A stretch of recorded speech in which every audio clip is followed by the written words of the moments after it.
Hi, it's me, number 47. Today we are exploring also known as the Great City of Gold. The mound at Etowah was probably once over 100 feet high and took 2 million hours to build by hand. For nearly 800 years, this enormous man-made structure stood 100 feet tall and 5 miles around, dominating the landscape like an unconquered mountain. He described what he saw from the outside as a very large city, well-built and compact, consisting of many squares and containing in the center a very large pyramid of earth and stone. Inside, though, he never got to see it because the natives fled inland before he could enter, and so it was another El Dorado lost to time. At its peak, in the 13th century, some 3,000 people lived within its shadow. These droughts killed off much of the local wildlife and vegetation. Another possibility is that the drought and famine led to warfare between tribes who were once allies. Some historians believe that the Mississippians of Etowah were related to the Creek people who lived further west. When archaeologists finally began excavating the site in the early 20th century, they found that the mound had once been artificially leveled. Beneath this surface, they discovered the foundations of hundreds of houses, as well as storage pits, workshops, garbage dumps, ceremonial platforms, and a large central plaza. If this is true, then it's possible that the Creeks attacked the Mississippians of Etowah when the latter began to starve. Deer, bear, raccoon, and other animals were hunted for their meat, while nuts, berries, and other wild plants were gathered for food and medicine. The main plaza was located in the center of town and was surrounded by a variety of structures, including the platform mound, which was probably used for ceremonial purposes. The forests surrounding Etowah were also a source of building materials. The people of Etowah used wood from the forests to build their houses and other structures, as well as tools and weapons. Without enough food and water, the residents of Etowah were forced to flee. But today there is no trace of any of these people or their great city.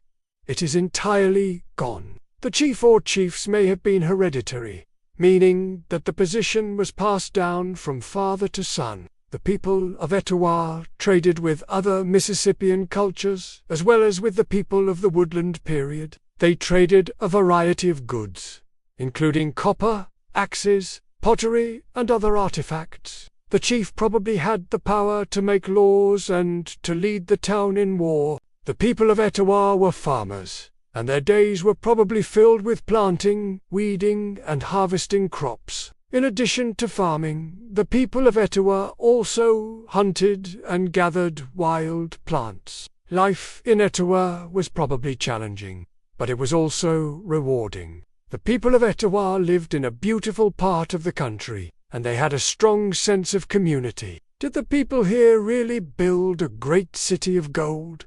Or was there another explanation for what De Soto saw in 1540? Let me know your thoughts in the comments below, and remember to subscribe if you haven't already.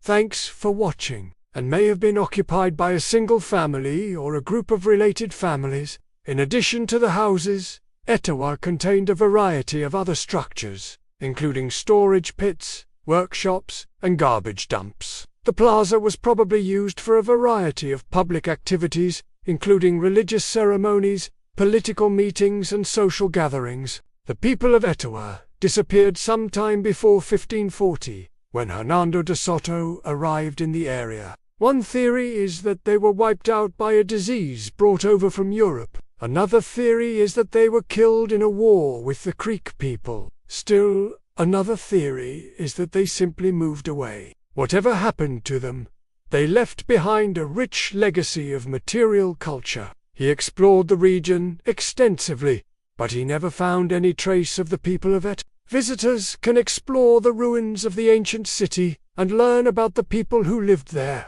It's also possible that the plaza was used for ball games, as evidence has shown that the Mississippian culture played a type of ball game similar to modern basketball. Over several generations, They slowly built up this mound until it reached a height of over 100 feet. The garbage dumps contained a variety of discarded items, including animal bones, pottery shards, and other artifacts. For centuries, European settlers knew about the mound and excavated artifacts from it, but they didn't know that it had once been part of a great city. The people of Etowah probably worshipped a variety of gods and goddesses, as well as the spirits of nature. Religion played an important role in the life of the people of Etowah, and it's likely that religious leaders held a high status in society. They then constructed their town around it, which grew to become one of the largest settlements in the southeast, with a population of perhaps 3,000,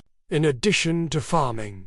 The people of Etowah hunted deer, bear, raccoon, opossum, and other animals. They also fished in the nearby rivers and gathered nuts, berries, and other wild foods. In 1540, Spanish conquistador Hernando de Soto led his men into the great city of gold, only to be turned back by a palisade wall. These crops provided the majority of the calories consumed by the people of Etowah, and were probably also used in religious ceremonies. How did this prosperous town, which had once been home to 3,000 people, suddenly become uninhabited? Between 1,000 and 1,400, glaciers in these mountains scraped away much of the topsoil in the valleys, including the area near it. This left the once fertile lands unable to grow crops, forcing the residents to abandon their homes and search for new farmland.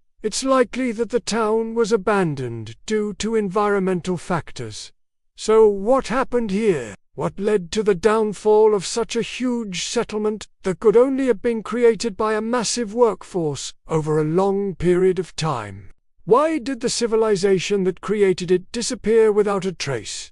And where are they now? Sometime before the year 1008, the indigenous people of Georgia began constructing a huge earthen mound at the confluence of two rivers, the Etowah. When De Soto arrived in 1540, he found the settlement abandoned and the mound overgrown with vegetation. A few miles away from Etowah are the Appalachian Mountains. As if this wasn't bad enough, sometime after the year 1200, a series of severe droughts lasted for decades. It's possible that they traveled south and established new settlements near present-day Charleston, South Carolina, or they may have traveled west into the interior of North America. Whatever the reason, the town was abandoned around the year 1300, and the great mound was left to nature. In fact, the place name Etowah comes from the Cherokee word for the mound. They also found evidence of sophisticated agriculture, including fields of maize, beans, and squash, as well as orchards of plum trees.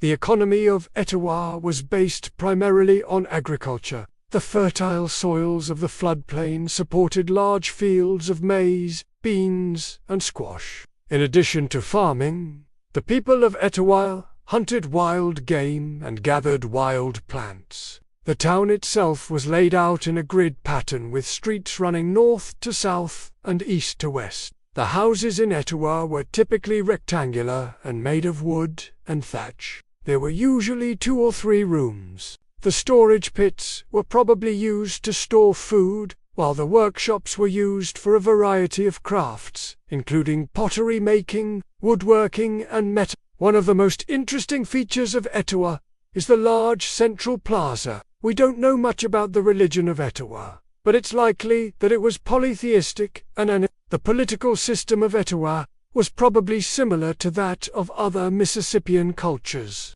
The economy of Etowah was based primarily on agriculture, but trade also played an important role. Finally, let's take a look at the daily life of the people of Etowah. So, what happened to them? Where did they go? Unfortunately, we don't know the answer to this question. There are a few theories about what happened to them. Today, the site of Etowah is a state historic site and archaeological museum. Thanks for watching. What are your thoughts about Etowah?